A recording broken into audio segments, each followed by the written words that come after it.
Hello students, तो last class में हमने इनकम फ्रॉम सैलरी स्टार्ट किया था आपका चैप्टर। सारी बातें अपन डिस्कस कर चुके थे। हमने देखा था कि इनकम के किसी भी इंडिविजुअल के लिए इनकम के 5 हेड्स होते हैं। सबसे पहला हेड होता है इनकम फ्रॉम सैलरी, मतलब 5 तरीकों से कमाता है। Income from salary, income from house property, income from business and profession, income from capital gain और इनकम फ्रॉम अदर सोर्सेज। तो ये 5 हेड से पैसा क्या करता है, बंदा कमाता है। ठीक है, ये हम लोग क्या कर चुके थे, देख चुके थे।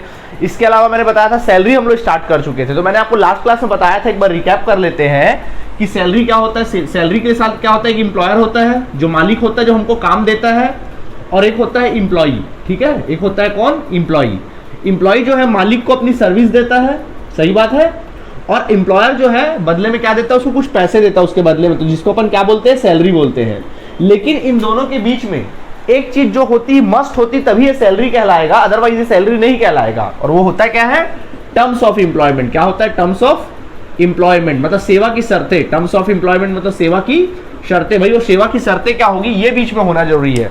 अगर ये चीज नहीं है, टर्म्स ऑफ एम्प्लॉयमेंट नहीं है, तो फिर वो सैलरी में नहीं आएगा भैया, फिर वो अदर सोर्सेज में चला जाएगा। मतलब अगर किसी भी इंडिविजुअल को सैलरी हेड में टैक्सेबल होना है, तो उसके एम्प्लॉयर और उसके एम्प्लॉय के बीच में टर्म्स ऑफ एम्प्लॉय होना बहुत क्या है, जरूरी है। इस बात को अपने दिमाग में आप बैठा लीजिए। ठीक है, हमने आपको लास्ट क्लास में बताया था, जब भी हम सैलरी के बारे में बोले तो आपके दिमाग में क्या आना चाहिए, आपके दिमाग में आना चाहिए sir basic salary plus allowances plus perquisites and profit in lieu of salary. ठीक है, हमने आपको profit in lieu of salary, तो profit in lieu of salary को मैंने बहुत अच्छे से आपको क्या कर दिया था, एक्सप्लेन कर दिया था, आपको याद होगा। ठीक है, अब बारी बारी हम लोग को एक्सप्लेन करना है, सारी बातें अपन को करनी है।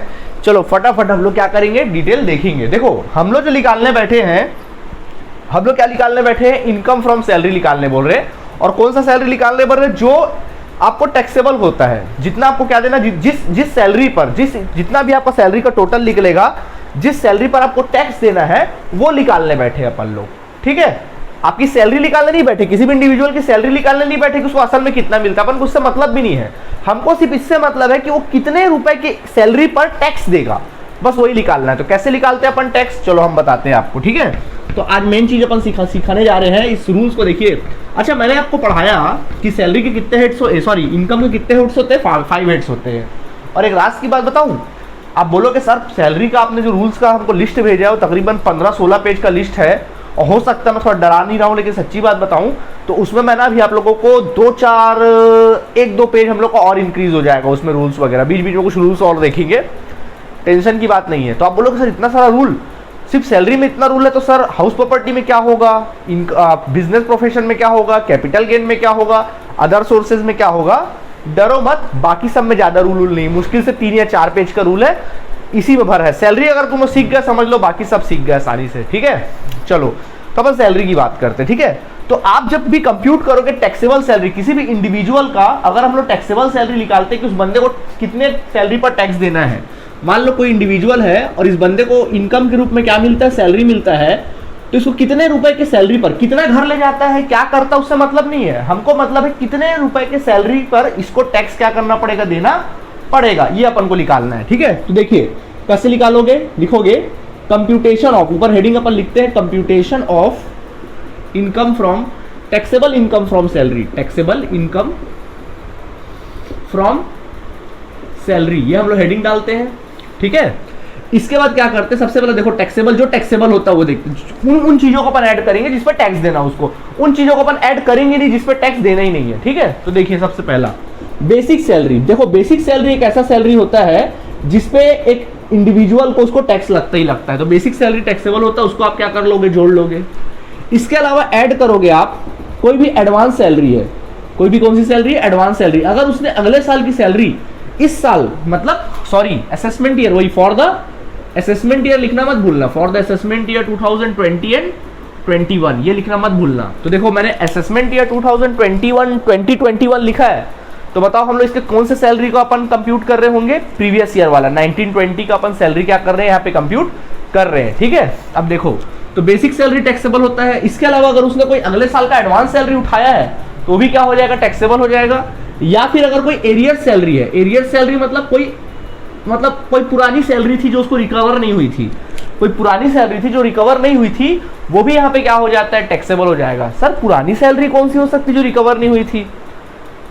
देखो मान लो, अब मैं एग्जांपल देके बता रहा हूँ, एरियर सैलरी का मतलब मैं आपको बता दे रहा हूँ। देखो मान लो हमारे पास एक एम्प्लॉय था, ठीक है, अरे हमारे पास क्या एम्प्लॉय था, चलो मैं एम्प्लॉयर हूँ, आप मेरे एम्प्लॉय हो, आप मेरे यहाँ काम कर रहे थे, मैंने आपको बोला था, मान लो मैंने आपको बोला कि मेरे यहाँ काम करो, सपोज मैंने आपको बोला कि मेरे यहाँ काम करिए, आप 2020 से आज आप मेरे यहाँ काम करना चालू करिए, आपको मैं सैलरी दूंगा 20,000 रुपये, ठीक है, ये मैंने बोला, ठीक, मैंने बोला 20,000 सैलरी, हर महीने 20,000 पर मंथ मैं सैलरी दूंगा।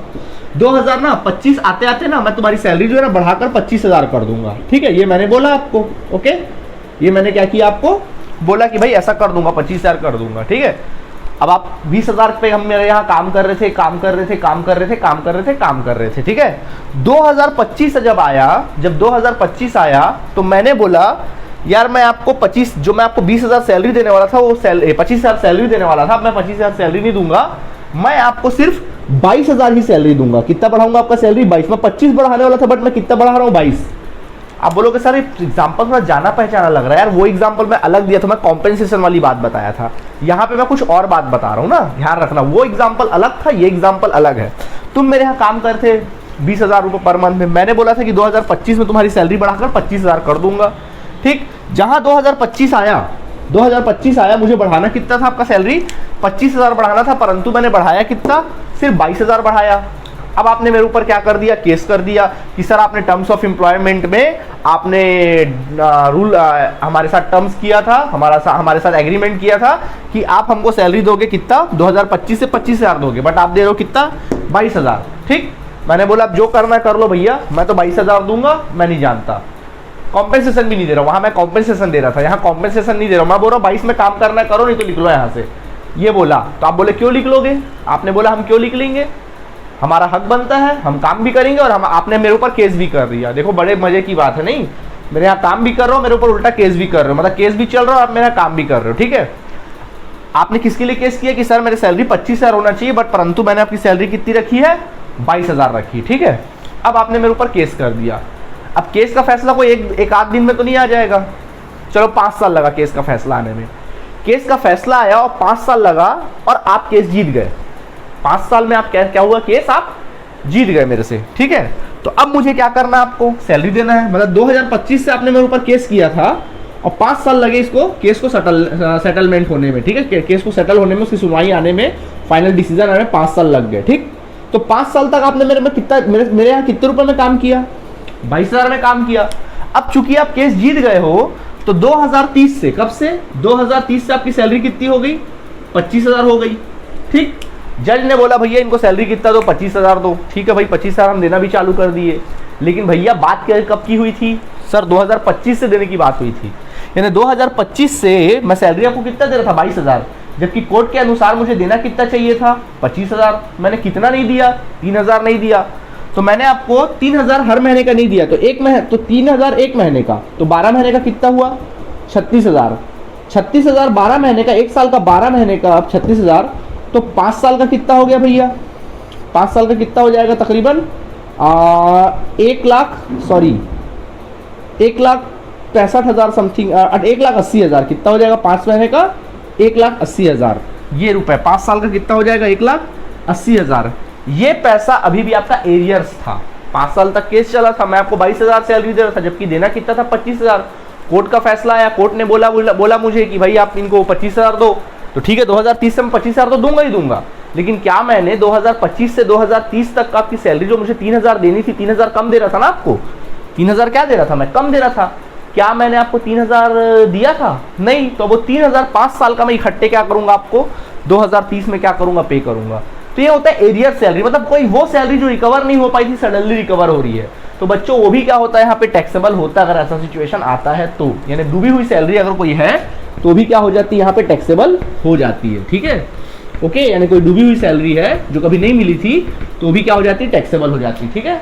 इसके अलावा कोई बोनस होता है, देखो साल का बोनस मिलता है ना, किसी प्रकार का बोनस मिलता है, या फीस मिलता है, या किसी प्रकार का कमीशन भी मिल जाता है। कई बार क्या होता है अलग से अपन कमीशन भी देते हैं। कई बार होता है मार्केटिंग के काम में लग रहे तो कमीशन मिलता है, इंसेंटिव वगैरह मिलता है ना। अकाउंटेंट में भी रहता है तो कुछ इंसेंटिव भी वगैरह मिलता है, तो वो कमीशन होता है। वो भी कमीशन क्या होता है, टैक्सेबल होता है। याद रखना, ये सब चीजें क्या होती है, टैक्सेबल होती है। 100% पे टैक्स लगता है, ऐड किया जाता है, ठीक है। इसके अलावा all taxable part of allowances, all taxable part of allowances, मैंने बताया था ना अलावेंसेज कैश बेनिफिट देता भी, और डिटेल बताऊंगा इसको। तो अगर कोई अलावेंसेज एम्प्लॉयर की तरफ से दिया जाता है अपने एम्प्लॉय को, तो उसके जो भी टैक्सेबल पार्ट है अलावेंसेज के, तो वो भी क्या होता है, टैक्सेबल होता है। तो जो टैक्सेबल पार्ट है, टैक्स फ्री पार्ट नहीं, जो टैक्सेबल पार्ट है उसको आप क्या कर लीजिए, जोड़ लीजिए, ठीक है। इसके अलावा होता है ऑल टैक्सेबल पार्ट ऑफ परक्विसिट्स, सुविधाएं दिया जाता है एक एम्प्लॉयर की तरफ से अपने एम्प्लॉय को, क्या दिया जाता है, सुविधाएं। तो जो सुविधाएं का जो वैल्यू है, भाई सुविधाएं तो पैसे के रूप में नहीं दिया जाता, परंतु सुविधाओं का वैल्यू तो आप आंक सकते हैं ना। तो जो भी सुविधाओं का वैल्यू आंका जा सकता है और जो टैक्सेबल होता है उसको भी क्या कर देते हैं अपन लोग, ऐड कर देते हैं, ठीक है। इसके अलावा हम लोग ना लिव इन कैशमेंट को भी क्या कर लेते हैं, ऐड कर लेते हैं। सर ये लिव इन कैशमेंट क्या होता है, ये ना छुट्टी वाला होता है, जो छुट्टी आप बचाते हैं ना उसका पैसा होता है। इसको भी मैं बाद में डिटेल में बताऊंगा आप लोग को, ठीक है, अभी बात नहीं करते। उसको भी अपन क्या कर लेते हैं, टैक्सेबल होता है, तो जो भी उसका टैक्सेबल पार्ट है अपन ऐड कर लेते हैं, ठीक है। उसके बाद अपन ऐड करते हैं प्रोविडेंट फंड होता है, इसके बारे में भी मैं जब पढ़ाऊंगा तब बताऊंगा, ज्यादा दिमाग मत खर्च करो, ठीक है। तो अपन ऐड कर लेते हैं। तो ये क्या आ जाता है तुम्हारा, ग्रॉस सैलरी। एक एम्प्लॉयर का क्या निकल आता है, ग्रॉस सैलरी, ऐसी निकालना है। एक एम्प्लॉयर का टोटल ग्रॉस सैलरी क्या हो गया, आ गया, एम्प्लॉय का ग्रॉस सैलरी आ गया, ठीक है। अब इसमें से अपन लोग क्या करते हैं, लेस करते हैं। क्या लेस करते हैं, डिडक्शन। सेक्शन 16 के अंतर्गत लेस करेंगे डिडक्शंस, छूट, डिडक्शन। मतलब एक एम्प्लॉय इतना बेचारा टैक्स दे रहा है तो उसको कुछ गवर्नमेंट की तरफ से छूट तो देना बनता है, कुछ छूट दिया जाता है। इतना सैलरी, इतना टैक्सेबल इनकम आया, कुछ छूट दे देते हैं ताकि उसका टैक्स क्या हो जाए, कम हो जाए, कुछ छूट दे देते हैं। तो कुछ छूट देते हैं, वो छूट 3 होती है। सबसे पहला सेक्शन 61(1) क्या लिखा है, क्या छूट होती है, सबसे पहला सेक्शन 16(1) क्या होता है, 16 सबसेक्शन 16 क्या होता है छूट, पहला स्टैंडर्ड डिडक्शन। सबसे पहला होता है स्टैंडर्ड डिडक्शन। हर एक एम्प्लॉय को, चाहे वो गवर्नमेंट एम्प्लॉय हो चाहे वो नॉन गवर्नमेंट एम्प्लॉय हो, हर एक एम्प्लॉय को एक मुश्त मिलता है, और वो होता है 50,000 का छूट दिया जाता है गवर्नमेंट तरफ से, सीधा 50,000 साल का छूट दे देता है सैलरी में, ठीक, देना ही है 50,000 आपको, ठीक है। दूसरा होता है सेक्शन 16 सबसेक्शन 2, दूसरा होता है एंटरटेनमेंट अलावेंस। एक होता है एंटरटेनमेंट अलावेंस में उसको कुछ डिडक्शन मिलता है, एंटरटेनमेंट अलावेंस उसमें डिडक्शन मिलता है, और ये सिर्फ गवर्नमेंट एम्प्लॉय को मिलता है, प्राइवेट एम्प्लॉय को नहीं मिलता, पढ़ेंगे इसके बारे में, तो उसको घटा दो। इसके अलावा और एक लास्ट होता है 16(3) नंबर 3 एम्प्लॉयमेंट टैक्स या फिर कोई प्रोफेशनल टैक्स देते हैं, प्रोफेशनल टैक्स दिया जाता है, तो उसको भी क्या होता है, छूट मिलता है, उसको भी क्या कर देते हैं, घटा देते हैं। सर क्या होता है ये, बताएंगे इसको जब बनाएंगे तब बताएंगे प्रोफेशनल टैक्स क्या होता है, ठीक है। तो घटा देते हैं तो क्या निकल आता है, टैक्सेबल सैलरी। क्या निकल आता है, टैक्सेबल सैलरी। ये वो सैलरी है जिसमें एक इंडिविजुअल को, एक एम्प्लॉय को टैक्स देना पड़ता है, इसी सैलरी पे टैक्स लगता है उसको, ठीक है। तो जब कभी भी टैक्स अपन निकालेंगे तो इसी प्रकार क्या करेंगे, टैक्स अपन क्या करेंगे, निकालेंगे, ठीक है। चलो अब लगे हाथ एम्प्लॉयमेंट टैक्स या प्रोफेशनल टैक्स, समझे ही लो क्या होता है प्रोफेशनल टैक्स। देखिए क्या होता है, मान लो आप सीए हो, सपोज आप एम्प्लॉय हो, आप सीए बन गए, ठीक है, और आप हो एम्प्लॉय, आप कहीं पे सीए हो और आप कहीं, भाई आप सीए हो लेकिन आप हो एम्प्लॉय, ठीक। अब आप एम्प्लॉय बन गए हो, आपको सैलरी भी मिल रहा है, एज अ सीए आपको सैलरी भी मिल रहा है और आप वहाँ के एम्प्लॉय वगैरह भी हो। लेकिन हो क्या रहा है, आपका जो सीए है, सीए लोगों का एक एसोसिएशन है, सीए लोगों का मान लो क्या है, एसोसिएशन है, और उस एसोसिएशन में साल का आप कुछ मेंबरशिप फीस जमा करते हो, जिसको अपन बोलते हैं प्रोफेशनल टैक्स।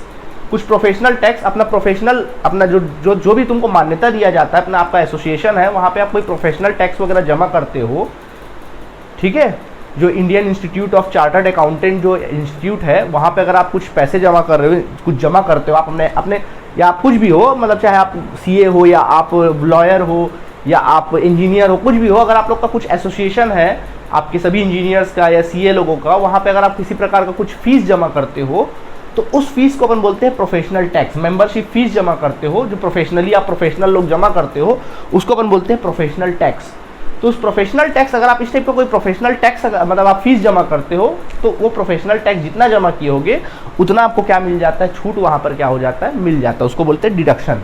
एम्प्लॉयमेंट टैक्स बोलो या फिर प्रोफेशनल टैक्स बोलो, दोनों का मतलब क्या होता है, सेम ही होता है। ठीक है, इसमें ज़्यादा कुछ अपन को तामझाम करने की जरूरत नहीं है। जितना पूछेगा उतना अपन को क्या कर देना है, लिख देना, लिख के देगा अपन सीधा घटा देंगे, अगर है तो घटा देंगे, नहीं है तो फिर छोड़ देंगे। ठीक है, चलिए, तो सारी बातें हो गई। चलिए, तो हमने आपको सैलरी के बारे में बता दिया था। बेसिक सैलरी का मतलब मैंने बता दिया था कि बेसिक सैलरी वो होता है जो टर्म्स ऑफ एम्प्लॉयमेंट में दिखाता है कि एक जो एम्प्लॉय होगा और एम्प्लॉयर के बीच में जो भी सर्विस दिया जाएगा वो टर्म्स ऑफ एम्प्लॉयमेंट में उतना सैलरी तो उसको देना पड़ेगा, बेसिक सैलरी। ठीक है, बेसिक सैलरी या ग्रेड पे बोल लो। ठीक है, इसके बाद होता है अलावेंसेस के बारे में बताया था, है ना। तो अलावेंसेस, चलो अब अपन बात करेंगे अलावेंसेस। तो आप पन्ना पलटिए और पेज नंबर आप आ जाइए 4 में। आपके फॉर्मेट के पेज नंबर 4 में आप देखेंगे अलावेंसेस के बारे में अपन को डिटेल दिया है।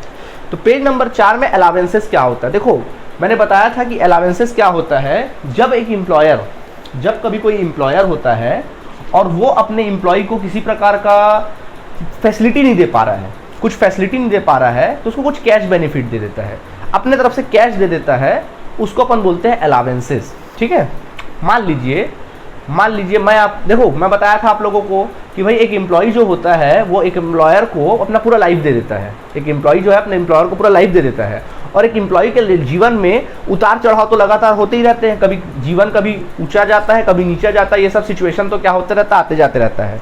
एम्प्लॉय की मेंटेलिटी अगर सही है तो काम अच्छा करेगा, उसका फायदा एम्प्लॉयर को ही मिलेगा। एम्प्लॉय की अगर मेंटेलिटी खराब है तो भाई उसका नुकसान होगा, और उसका नुकसान भी किसको सहना पड़ेगा, एम्प्लॉयर को। तो एम्प्लॉयर कोशिश करता है कि मेरे एम्प्लॉय को किसी प्रकार की मेंटेलिटी, मतलब मेंटली उसको किसी प्रकार की परेशानी ना हो, इस बात का पूरा ख्याल रखता है। अब वो कोशिश करता है भाई हर प्रकार से ख्याल रखूं। अब मान लीजिए मैं आपका एम्प्लॉयर हूं और आप मेरे क्या हो, एम्प्लॉय हो। अब मान लो आपके घर में किसी का तबीयत खराब है, अब आप मुंह लटका के बैठे हुए हो, काम नहीं कर रहे हो। मैं आया आपके पास, भाई क्यों मुंह लटका के बैठे हुए हो, काम क्यों नहीं कर रहे हो? तो आप बोलोगे अरे सर मेरे पिताजी की तबीयत ख़राब है या मेरी माताजी की तबीयत ख़राब है, डॉक्टर ने बोला इतना ऑपरेशन का खर्चा आएगा, क्या करूं, मैं परेशान हूं, है ना, मेरी तो इतनी आमदनी भी नहीं कि मैं लाखों रुपए खर्च कर सकूं। तो मैं बोलूँगा अच्छा ठीक है एक काम करो, मैं या तो आपको ये बोलूँगा, मैं बोलूँगा जाओ ठीक है एक काम करो, फलाने हॉस्पिटल में जाओ, या मैंने आपके लिए एक हॉस्पिटल खोल रखा वहाँ जाओ, इलाज कराओ, कोई पैसा देने की ज़रूरत नहीं है, ये बोल सकता हूँ। या मैं बोल सकता हूँ जाओ फलाना हॉस्पिटल में जाना, वहाँ इलाज कराओ, जो भी पैसा होगा मैं पेमेंट कर दूंगा। इसको बोलते हैं सुविधा, ये सुविधा दे रहा हूँ मैं आपको। ठीक है, अब मैं मान लो इतना कुछ नहीं कर सकता, मान लो मैं खुद एम्प्लॉयर हूँ, मैं एक एम्प्लॉयर भी अपने लिमिट में कर सकता है कुछ भी, एकदम से भी तो ज़्यादा एक हॉस्पिटल तो नहीं खोल सकता एम्प्लॉय के लिए। अगर एम्प्लॉयर गरीब है, ज़्यादा कुछ नहीं कर सकता, तो क्या कर सकता है, तो ये बोल सकता है कि भाई ठीक है एक काम करो, परेशान रहते हो जो भी है तुम, मैं तुम्हारे लिए हॉस्पिटल तो नहीं खोल सकता, या मैं कहीं इलाज करवा तो नहीं सकता आपके घर में, मैं बोलूँगा ठीक है आज से एक काम करो, हर महीने मेरे से 2000 रुपये मेडिकल अलावेंस रख लो, और कभी भी तबीयत खराब हो तो मेरे पास मत आना, सीधा किसी भी जाके कहीं भी क्या करा लेना, इलाज करा लेना, परंतु मेरे पास मत आना। अब तुम्हारे घर में कोई बीमार पड़े या ना पड़े, हर महीने मेरे से मेडिकल अलाउंस ले लो।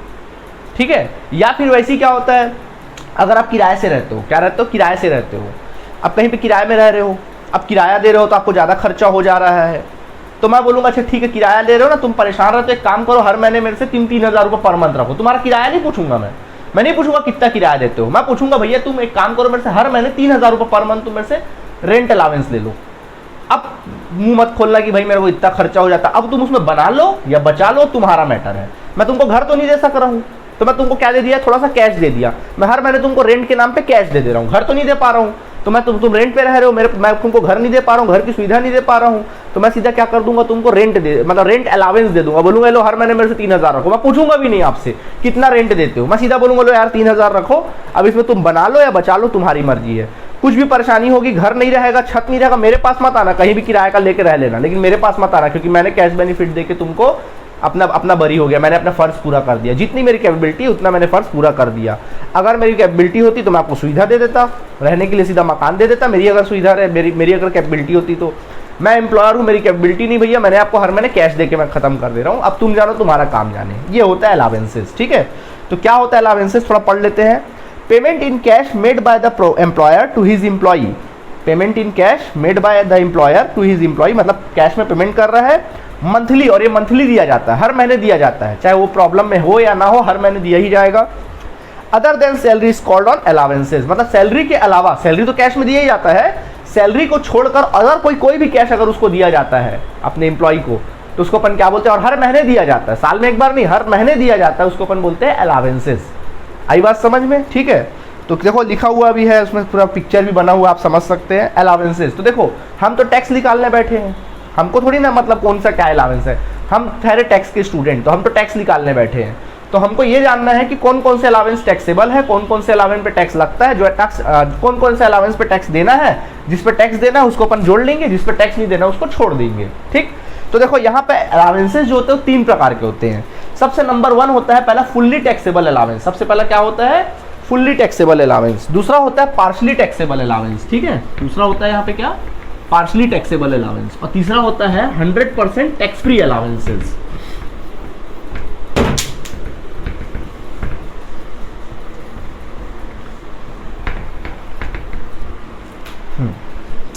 तो हम बात कर रहे थे अलावेंसेज, जिसको हिंदी में हम लोग कहते हैं भत्ता, अलावेंसेज, अलावेंसेज की बात कर रहे स्टूडेंट्स हम लोग, अलावेंसेज, अलावेंसेज मीन्स होता है भत्ता।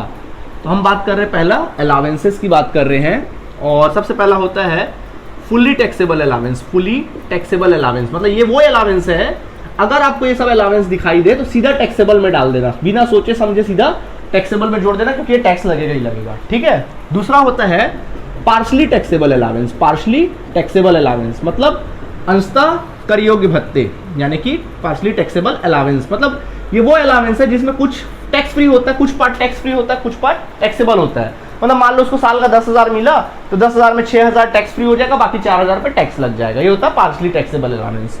और अगला होता है 100% tax free allowance, fully tax free allowance, fully tax free allowances. बच्चों ये वो अलावेंसेज होता है जिसपे 1 रुपये भी टैक्स नहीं लगता है, इसको आपको जोड़ना ही नहीं है। अगर इस टाइप के अलावेंस दिखे तो सीधा उसको जोड़ना ही नहीं, सीधा टैक्स फ्री में डाल देना, समझ गए? ठीक है, तो चलो फुल्ली टैक्सेबल अलावेंस। सबसे पहला फुल्ली टैक्सेबल अलावेंस में आपको सबसे पहले दिखाई दे रहा होगा डियरनेस। क्या लिखा होगा? डियरनेस। डियरनेस का मतलब यहाँ पे क्या होता है? महंगाई। क्या होता है? महंगाई भत्ता। डियरनेस अलावेंस बोल लो या डियरनेस पे बोल लो, दोनों में अंतर है। देखो आपको सामने में दिखा होगा डियरनेस अलावेंस, आपको लिखा होगा डियरनेस। क्या लिखा होगा? डियरनेस अलावेंस लिखा होगा, डियरनेस पे लिखा होगा पहला, या फिर डियरनेस अलावेंस लिखा होगा। डीए सुना ना, डीए शॉर्ट में इसको डीए बोलते हैं, डियरनेस अलावेंस। ठीक है, रेलवे वाले लोग बहुत मुंह से सुने होंगे डीए नहीं मिला या डीए नहीं मिला, सब सुने होंगे। डियरनेस इसको हिंदी में बोलते हैं महंगाई वेतन। पे मतलब होता है वेतन, महंगाई वेतन बोलेंगे, इसको बोलते हैं महंगाई भत्ता, हिंदी में इसको बोलेंगे महंगाई भत्ता।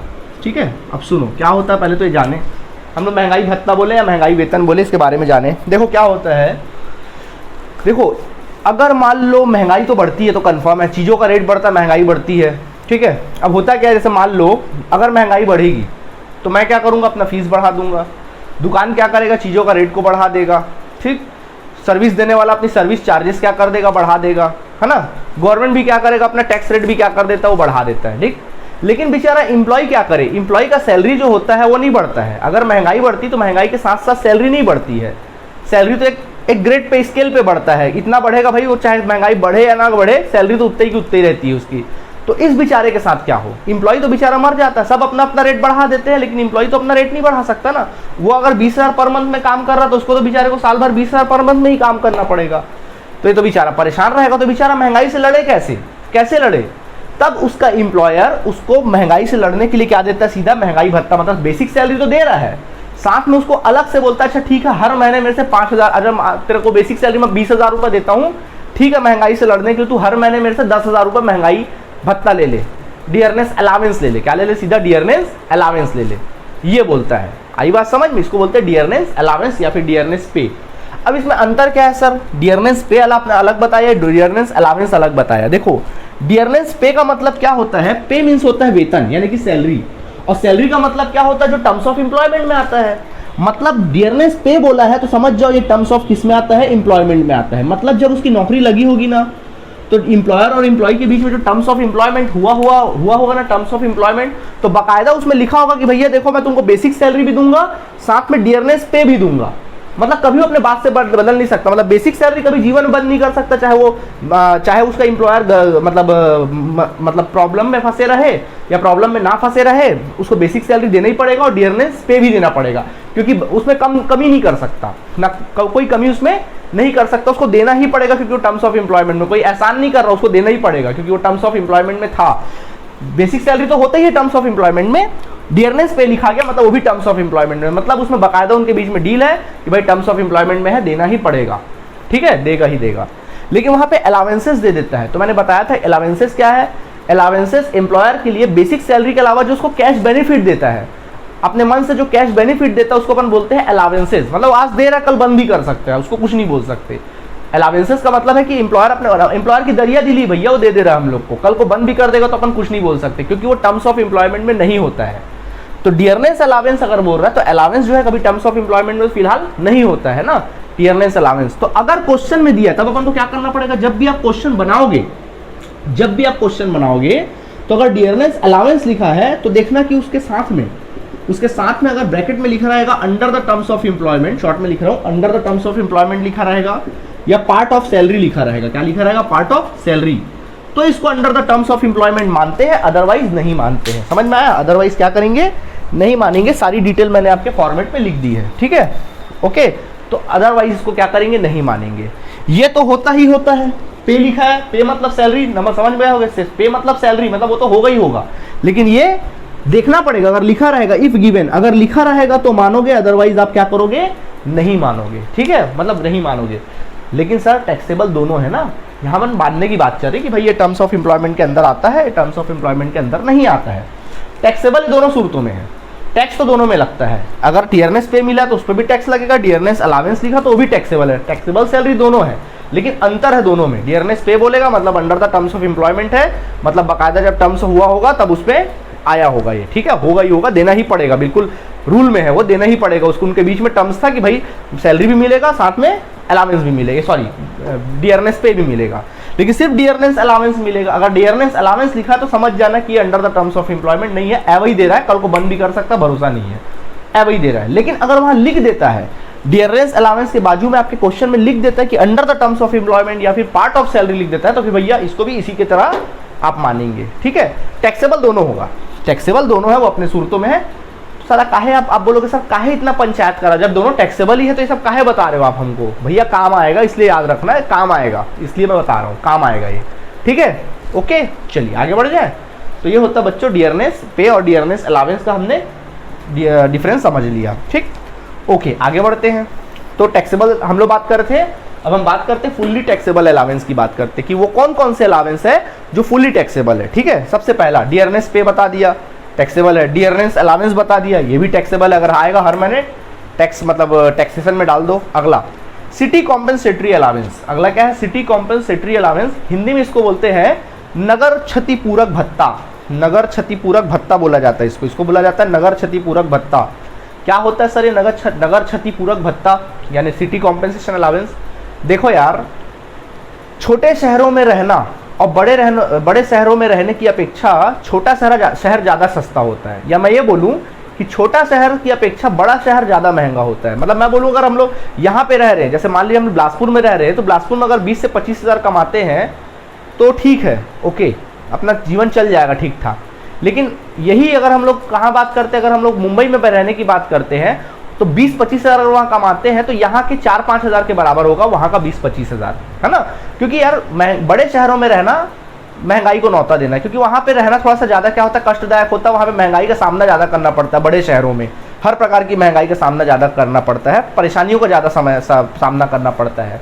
तो इसलिए चूंकि आपका जो एम्प्लॉई है, एक एम्प्लॉयर जो क्या करता है भाई सिटी में रह रहा है, उसको महंगाई से ज़्यादा सामना करना पड़ रहा है, तो इसकी वजह से क्या दिया जाता है, उसको सिटी कॉम्पेंसेटरी अलावेंस दिया जाता है। क्या दिया जाता है, सिटी कॉम्पेंसेटरी अलावेंस, कि भाई ठीक है तुम शहर में रह रहे हो तो बदले में तुम क्या कर लो, सिटी कॉम्पेंसेशन अलावेंस दे लो। अब रेलवे, जैसे रेलवे जॉब देता है, तो रेलवे का एक ग्रुप डी का आदमी या ग्रुप सी का या ग्रुप ए का आदमी बिलासपुर शहर में भी रह रहा है, कोई ग्रुप ए या ग्रुप बी या ग्रुप सी का आदमी या डी का एम्प्लॉय मुंबई शहर में भी काम कर रहा है। मान लो इसका भी सैलरी यहाँ 25 हज़ार है, एक एम्प्लॉय का सैलरी, ग्रुप डी के एम्प्लॉय का सैलरी बिलासपुर में 25 हज़ार है और मुंबई में 25 हज़ार है, तो भैया वो तो मर जाएगा, वहाँ पे मुंबई में रहेगा 25,000, तो वहाँ पे उसको क्या दिया जाएगा, सिटी कॉम्पेंसेटरी अलाउंस अलग से दिया जाएगा ताकि वो वहाँ की महंगाई से क्या कर सके, निपट सके। ओके, आगे बढ़ते हैं। अगला होता है फिक्स्ड मेडिकल अलाउंस। जब कभी कोई एम्प्लॉयर अपने एम्प्लॉय को हॉस्पिटल की सुविधा नहीं दे पाता है तब उसको सीधा हर महीने क्या देता है, मेडिकल अलाउंस देता है। उसके हाथ में हर महीने मेडिकल अलाउंस रखता है। वो नहीं पूछता कौन तुम्हारे यहाँ बीमार है, तुम बीमार हो कि तुम्हारे यहाँ कोई बीमार है, नहीं पूछता, बोलता हर महीने मेरे से मेडिकल अलाउंस रखो, 1 रुपये हर महीने मेडिकल अलाउंस देखो, कल को कभी भी तबीयत खराब होगा तो कहीं भी जाके इलाज करा लेना, मेरे पास मत आना, मेरे को अपना दुखड़ा सुनाने मत आना, कहीं भी इलाज करा लेना। तबीयत खराब हो तब भी तुमको देगा, नहीं हो तब भी देगा, टैक्सेबल होता है भैया ये। प्रोजेक्ट अलाउंस, अगला क्या है, प्रोजेक्ट अलाउंस। अगला क्या होता है, प्रोजेक्ट अलाउंस। कई बार क्या होता है, कोई प्रोजेक्ट है, मान लो आप इंजीनियर हो, आप एक एम्प्लॉय हो और आप इंजीनियर हो, अब आप मान लो कोई डैम बनाना है आपको, तो डैम के अपने ऑफिस में, घर यहाँ बिलासपुर शहर में बैठ के बनाओगे क्या, उस साइट पे उस प्रोजेक्ट में जाकर क्या करोगे, आप बनाओगे, तो वहाँ पर आप जाओगे, प्रोजेक्ट में आप काम करोगे, क्या डैम एक दिन में बनकर तैयार हो जाएगा, नहीं, कम से कम डैम को बनने में हो सकता है 5 साल, 6 साल, 7 साल, 10 साल लग जाए। तो आप वहाँ पर टेंट बना के रहोगे कि नहीं रहोगे, तो आप अपनी फैमिली से दूर हो ना, उस जगह पे जाके जंगल झाड़ी में जाके नदी के किनारे में जाके रह रहे हो और वहाँ पे काम कर रहे हो, तो परेशानी झेल रहे हो कि नहीं झेल रहे हो, तो उससे परेशानी से झेल रहे हो करके आप एक प्रोजेक्ट पे काम कर रहे हो, वर्क कर रहे हो, तो आपको अलग से आपका एम्प्लॉयर आपको प्रोजेक्ट अलाउंस देता है, तो ये 100% टैक्सेबल होता है। ठीक है, अगला होता है टिफिन अलाउंस। क्या होता है, टिफिन अलाउंस। कई बार क्या होता है, टिफिन अलाउंस है, अब मान लीजिए आपका ड्यूटी का टाइम ही ऐसा है, जैसे मान लीजिए आपका ड्यूटी का टाइम है सुबह 7 बजे से, आपका ड्यूटी का टाइम सुबह, चलो 7 नहीं, सुबह 6 बजे से आपका ड्यूटी का टाइम है, 6 बजे से शाम के 6 बजे तक का ड्यूटी का टाइम है। आपके साथ ऐसा हो जाता है, स्थिति आपकी सिचुएशन ऐसी हो जाती है कि भाई आप टिफिन अपने साथ बना के नहीं ले जा सकते। अब सुबह 6 बजे आप ड्यूटी पहुंचते हो, वहाँ पे टाइमिंग आपका है, तो आप टिफिन कब बनाओगे, क्या रात के 3 बजे उठ के तो टिफिन नहीं बनाओगे अपने लिए, है ना, तो आप वहाँ जा रहे हो, फिर वहाँ खरीद के खा रहे हो, तो आपका एक्स्ट्रा खर्चा हो रहा है कि नहीं हो रहा है, क्योंकि भाई अपने घर से टिफिन ले जा रहे हो, आपको मजबूरी है, आप चाहो तो बना, अगर आपका टाइमिंग 10 बजे होता या 11 बजे होता तो आप अपने घर से टिफिन बनवा के क्या करते, वहाँ पर चले जाते।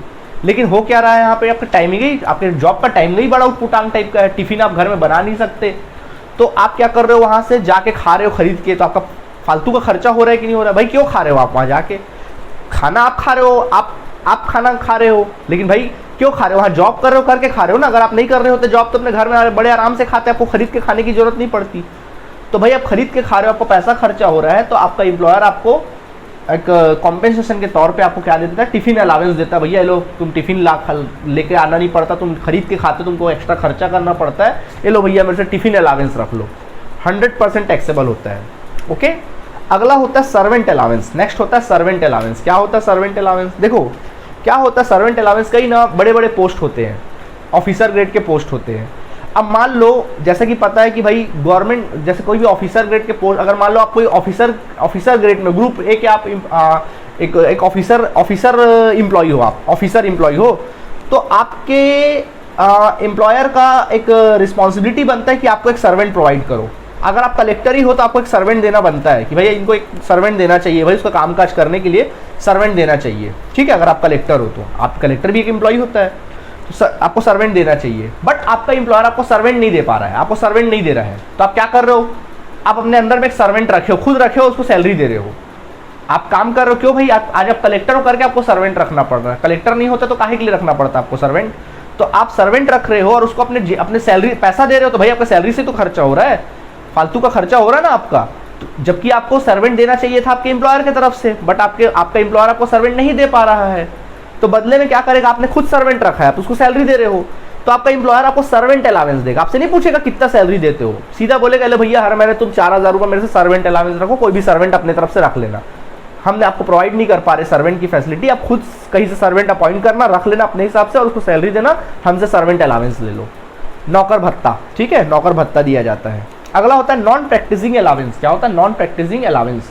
मान लीजिए आप एम्प्लॉय हो कहीं पे और आप डॉक्टर हो, किसी हॉस्पिटल में आप काम करते हो, डॉक्टर हो, और वहाँ पे उसने आपसे एग्रीमेंट किया है कि ठीक है भाई आप डॉक्टर हो, लेकिन आप हमारे यहाँ पेशेंट देखोगे, हमारे यहाँ काम करोगे, सैलरी के बेसिस पे काम करोगे, आप ऑफ टाइम पे आप अपने घर में कोई नॉन प्रैक्टिस नहीं कर सकते, कहीं बाहर प्रैक्टिस नहीं कर सकते, आप हमारे हॉस्पिटल ही में आप काम करोगे, हमारी हॉस्पिटल ही के पेशेंट को देखोगे, बाहर कोई पेशेंट नहीं देख सकते, नुकसान कर रहे हो कि नहीं कर रहे हो अपना, वहाँ पे काम करके सिर्फ सैलरी मिल रहा है, तो नॉन प्रैक्टिसिंग अलाउंस, तो वो क्या बोलेगा, ठीक है भाई आप कहीं और, हमने आपसे साथ एग्रीमेंट किया है कि आप कहीं और पेशेंट नहीं देख सकते, आप अपना नुकसान कर रहे हो, तो हम आपके नुकसान की भरपाई के लिए नॉन प्रैक्टिसिंग अलाउंस दे रहे हैं। प्रैक्टिस नहीं करने का भत्ता दे रहे हैं, ठीक है। तो ऐसा होता है नॉन प्रैक्टिसिंग अलाउंस, किसी में भी हो सकता है, सिर्फ डॉक्टर में नहीं, लॉयर में भी हो सकता है, चार्टर्ड अकाउंटेंट में भी हो सकता है, किसी में भी हो सकता है, ठीक है। अगला होता है हिल अलाउंस। नेक्स्ट होता है क्या, हिल अलाउंस, यानी पर्वतीय भत्ता, पर्वत भत्ता। यार देखो क्या होता है, एक कई इंप्लॉई अलग अलग प्रकार के इंप्लॉई होते हैं। कई इंप्लॉई ऐसे होते हैं कि बढ़िया मस्त अच्छे शहरों में काम करते, अच्छे जगह में काम करते, मान लो उनको किसी प्रकार का कुछ यहीं शहरों में काम करते, जब उनको कुछ चीज़ों की ज़रूरत पड़ी तुरंत जाते हैं। अगर मान लो उसको चाय भी बनाना, तुरंत जाते हैं और क्या करते हैं, बाजू के दुकान में गए, खरीदे, मतलब आजू बाजू उनके घर के आसपास, उनके घर के आसपास दुकानें होती है, कुछ भी चीज़ें खरीदे और अपना खरीद के बनाना चालू कर दिया। हॉस्पिटल कहीं भी रहता था, आसपास है 2-4 किलोमीटर के अंदर में हॉस्पिटल्स वगैरह, उसके पास हर प्रकार की फैसिलिटी होती है। कुछ इंप्लॉई ऐसे होते हैं और कुछ इंप्लॉई ऐसे होते हैं जो पहाड़ों में काम कर रहे हैं, पहाड़ों में उनका घर है, इंप्लॉय भी पहाड़ में है, मतलब उनका ऑफिस भी पहाड़ में है और काम भी वही कर रहे हैं। अब उनको छोटी छोटी ज़रूरतों की अगर ज़रूरत पड़ती हो कि मान लो उसके घर में चाय पत्ती खत्म हो गया, तो वहाँ तो स्टोर होगा नहीं, या मान लो सडनली उसको याद आया, अरे यार मेरे यहाँ तो दवाइयाँ ही नहीं है, दवाइयाँ खत्म हो गई अचानक, तो बेचारे को पहाड़ 4-5 किलोमीटर या 10-15-25 किलोमीटर उसको उतर के, पहाड़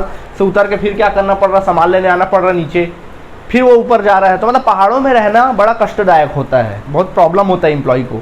तो उसके कॉम्पेंसेशन के तौर पे उसको क्या दिया जाता है, हिल अलाउंस दिया जाता है, ठीक है। क्या दिया जाता है, हिल अलाउंस दिया जाता है। आई बात समझ में, ओके।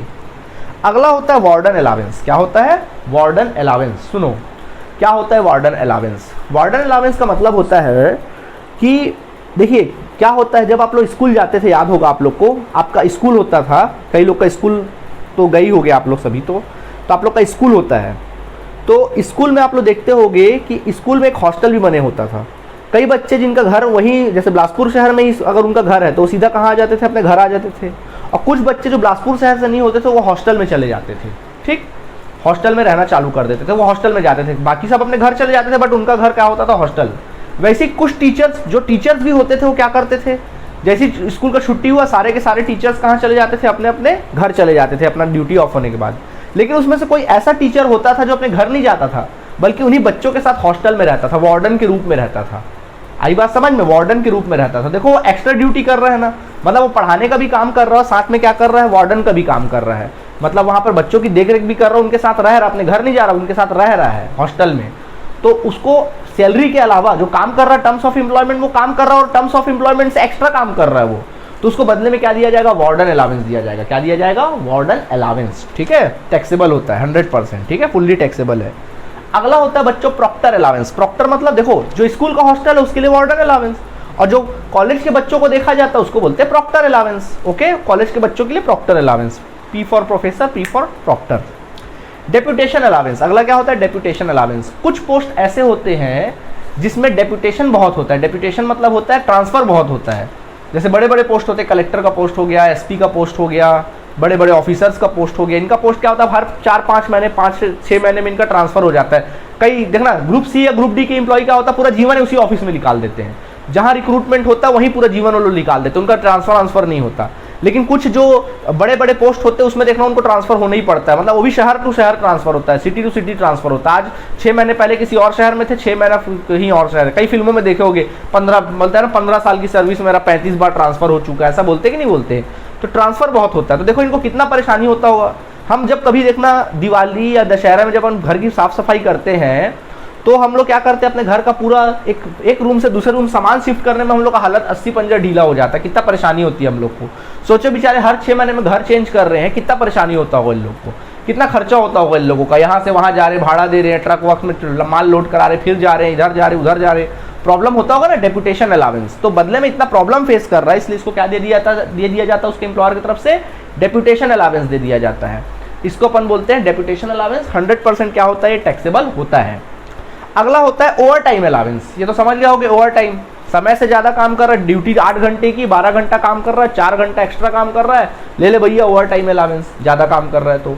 अगला होता है फैमिली अलाउंस। अगला क्या होता है, फैमिली अलाउंस।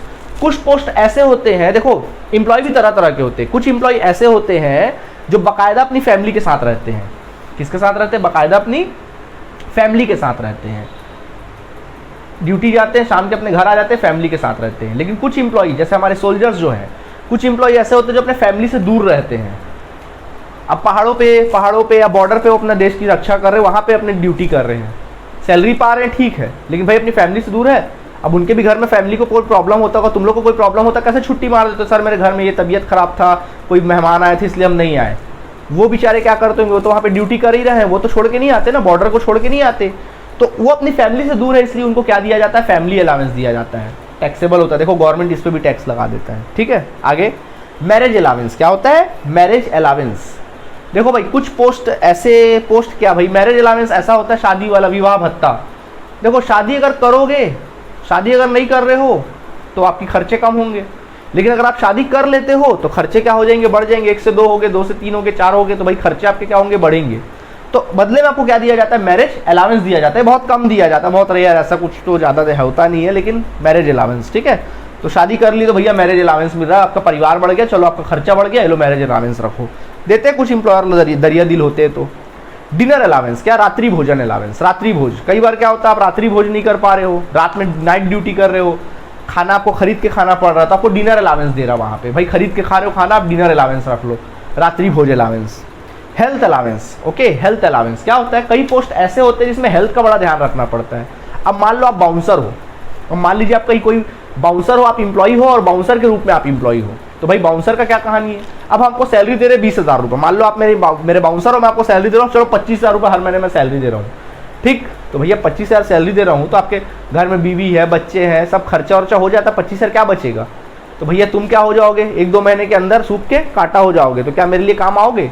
तो मैं क्या बोलूँगा, भैया देखो 25,000 सैलरी दे रहा हूँ, अपने फैमिली में खर्चा करो, तुम मेरे से 10,000 और रखो, या अपने शरीर पे खर्चा करना, खाओ पियो बढ़िया, शरीर तंदुरुस्त रहो, जिम विम जाओ, बढ़िया तंदुरुस्त रहो, हेल्थ अलाउंस रखो, क्या रखो, हेल्थ अलाउंस, इसको बोलते हैं हेल्थ अलाउंस, ठीक है, फुल्ली टैक्सेबल अलाउंस है। अगला होता है बच्चों रूरल अलाउंस, क्या होता है रूरल मतलब होता है ग्रामीण भत्ता, ग्रामीण।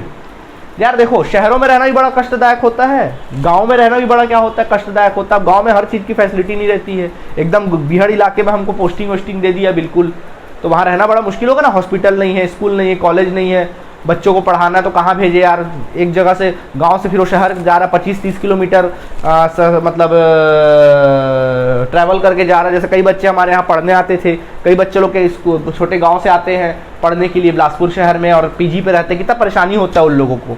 तो ऐसे एम्प्लॉय लोग को परेशानी सहन करना पड़ता है, रूरल अलाउंस दिया जाता है उनको, क्या दिया जाता है, रूरल अलाउंस दिया जाता है, ओके। नेक्स्ट होता है टेलीफोन अलाउंस, अगला क्या होता है, टेलीफोन अलाउंस। टेलीफोन, भाई टेलीफोन की फैसिलिटी दे पा रहे, उनके घर में टेलीफोन लगा हुआ है कायदे से। मान लीजिए पुराने ज़माने में होता था ऐसा, क्या होता था, मान लो आप कोई अच्छे खासे साहब हो, आप ऑफिसर हो, और हम बोले भाई मैं आपका एम्प्लॉयर हूँ, मैं बोलता हूँ बार बार तुमको फ़ोन करना पड़ता है, यार फ़ोन लगाओ अपने घर में, तो तुम बोलोगे सर मेरी सैलरी उतनी नहीं, मैं कहाँ से फ़ोन लगाऊँ, मैं फ़ोन कहाँ से लगाऊँ, बिल कहाँ से पटाऊँगा, सैलरी मेरी इतनी कम है। तो मैं बोलूँगा अच्छा ठीक है, काम करना मेरे से हर महीने टेलीफोन अलाउंस ले लेना, लेकिन टेलीफोन लगाओ अपने घर में, ओके। बिल मेरे से मत लेना, बिल दे, अगर मैं बिल भुगतान करूंगा फिर सुविधा में आ जाएगा, फैसिलिटी में आ जाएगा, परक्विसिट्स में आ जाएगा, लेकिन मैं टेलीफोन ना बोलो, टेलीफोन लगाओ, खुद बिल दो, लेकिन अलाउंस रख लो मेरे से, अब तुम देख लो जो भी करना है। टेलीफोन अलाउंस 100% टैक्सेबल है। हॉलीडे अलाउंस, छुट्टी वाला अलाउंस, यार काम कर करके गधों की तरह काम करते हो, जाओ एक आध महीने घूम के आ जाओ, हॉलीडे अलाउंस, छुट्टी मना लो, समझ में आया, हॉलीडे जाओ, घूम, इतना पैसा रखो, जाओ घूम घाम के आ जाओ। कई इंप्लॉय लोग को ऐसा मिलता है फैसिलिटी, खासकर ग्रुप ए के ऑफिसर्स लोगों को बहुत मिलता है, ग्रुप ए ग्रुप बी के ऑफिसर्स को मिलता है। Special qualification allowance, special qualification allowance क्या होता है, स्पेशल क्वालिफिकेशन अलाउंस। देखिए कई पोस्ट ऐसे होते हैं, जैसे मान लो अभी देखना रेलवे का ग्रुप डी निकलता है, रेलवे का ग्रुप डी का जॉब निकलता है, तो ग्रुप डी के लिए क्या मांगता है, मिनिमम क्वालिफिकेशन क्या मांगता है, मेरे ख्याल से 10वीं मांगता है, 10th मांगता है, लेकिन फॉर्म भरने वाले देखना उसमें फॉर्म M.Com वाले लोग भी फॉर्म भरते हैं, पीजी वाले लोग भी फॉर्म भरते हैं, आई बात समझ में। और मान लो कोई पीजी वाले बंदे का वहाँ जॉब हो भी जाता है, एक M.Com वाला बंदा है, पीजी वाला बंदा है, जिसकी क्वालिफिकेशन अच्छी खासी हाई है, वो क्लर्क के लायक का है, या वो क्लर्क के लायक है, या वो ग्रुप ए के लायक है, लेकिन वो काम कर रहा है किसका, ग्रुप डी का काम कर रहा है, लायक है वो एक ग्रुप ए का, बट काम कर रहा है वो ग्रुप डी का, तो उसके साथ नाइंसाफी हो रही ना। मतलब 10वीं पढ़ने वाला आदमी जो क्वालिफिकेशन है, वो उस क्वालिफिकेशन वाले पोस्ट पे एक M.Com बंदा या पीजी वाला बंदा, MBA होल्डर या CA या फिर इंजीनियर काम कर रहा है, तो उसके क्वालिफिकेशन के साथ क्या हो रहा है, नाइंसाफी हो रही है। तो गवर्नमेंट उसको बोलता है अरे भैया आप इतने पढ़े लिखे हो और आप ग्रुप डी का काम कर रहे हो यार, चलो आपको हम अलग से स्पेशल क्वालिफिकेशन अलाउंस देते हैं। आपको स्पेशल क्या देते हैं, क्वालिफिकेशन अलाउंस देते हैं, क्योंकि आप इतने बड़े आदमी हो यार, पढ़े लिखे हो, और आप ग्रुप डी का 10वीं वाले आदमी का काम कर रहे हो, सॉरी यार चलो काम कर लो, और भरते ही है फॉर्म लोग, ठीक है, स्पेशल क्वालिफिकेशन अलाउंस। तो बच्चों आज हमने जो पूरा क्लियर किया हुआ है फुल्ली टैक्सेबल अलाउंस, तो इसको दिमाग में आप रखना सीखो। देखो रूल को रट्टा नहीं मारना, सिर्फ दिमाग में रखना है। अब देखो इसमें कुछ कुछ चीज़ें अपने को ऐसी याद हो गई, जैसे मेन हमारे सामने क्या आएगा, डियरनेस अलावेंस आएगा, डियरनेस पे आएगा, सिटी कॉम्पेंसेशन अलावेंस आएगा, tiffin allowance, warden allowance, proctor allowance, health allowance और medical allowance, marriage allowance, project allowance. तो ये तो ऑटोमेटिक दिमाग में रहता है कि भाई उस पिक्चर को सेट कर लो, हाँ यार इसको अपन फुल्ली टैक्सेबल अलावेंस की तरफ देखे थे। बाकी अपन देखेंगे धीरे धीरे, सब दिमाग में बैठ जाएगा, ठीक है, दिमाग में बैठाना सीखो। तो आज के क्लास में हम लोग का क्या हुआ, अलावेंस का हमने फुली टैक्सेबल अलावेंस के बारे में जाना और फुली टैक्सेबल अलावेंस के बारे में जाना, ठीक है। कल अपन पार्शली टैक्सेबल अलावेंस के बारे में जानेंगे। ओके, तो चलिए आज के क्लास के लिए इतना काफी है, बाकी अपन कल मिलेंगे, तब तक के लिए गुड नाइट।